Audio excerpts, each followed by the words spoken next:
Shalom peuple de Dieu, c'est votre humble serviteur Nathan. Je voudrais vous parler sur l'intimité avec le Seigneur. Le plus grand problème avec beaucoup de chrétiens aujourd'hui, c'est que nous ne mûrissons pas, nous ne grandissons pas dans le Seigneur. Et mes frères et sœurs, quand nous regardons, nous examinons notre relation avec le Seigneur, c'est une relation qui doit être grandissante. Nous devons grandir dans l'intimité, nous devons grandir dans la marche avec le Seigneur. Nous allons prendre l'exemple des apôtres.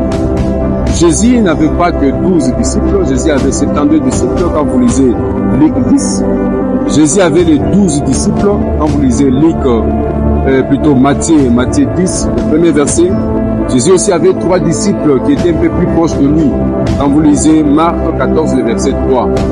Mais Jésus, avant d'abord de faire le choix de ses disciples, la Bible dit qu'il est entré dans la prière. Mais c'est très important, lorsque nous marchons avec le Seigneur, de prendre toujours le temps, avant de faire quoi que ce soit, nous devons prendre le temps d'entrer dans la prière avant de faire nos choix.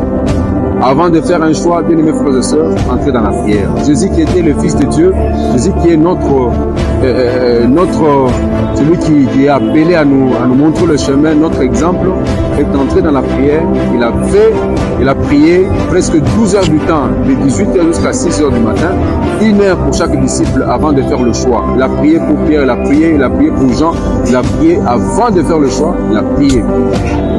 Et la Bible nous montre qu'au départ, Jésus-Christ les appelle les disciples.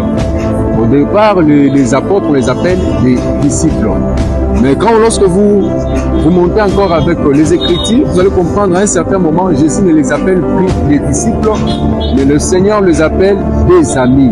La Bible dit, quand vous lisez Jean 15, le 13e verset, la Bible nous montre, quand vous descendez, la Bible vous montre, Jésus dit, je ne vous appelle plus disciples, je vous appelle des amis.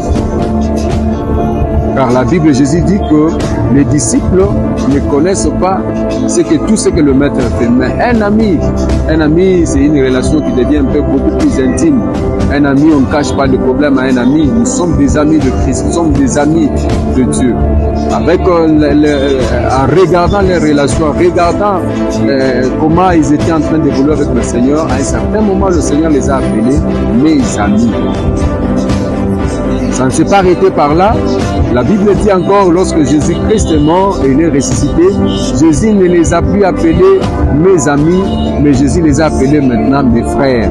Lorsque vous lisez la parole de Dieu, là nous sommes en Jean 20, le 17e verset, la Bible dit que Jésus dit, ne me touchez pas, allez dire à mes frères, ce n'était plus des disciples, ce n'était plus des amis, mais là Jésus les appelait maintenant mes frères. Quand on parle d'un frère, il y a un lien fort, c'est le sang. Effectivement, Jésus-Christ a versé le sang pour nous à la croix de Golgotha.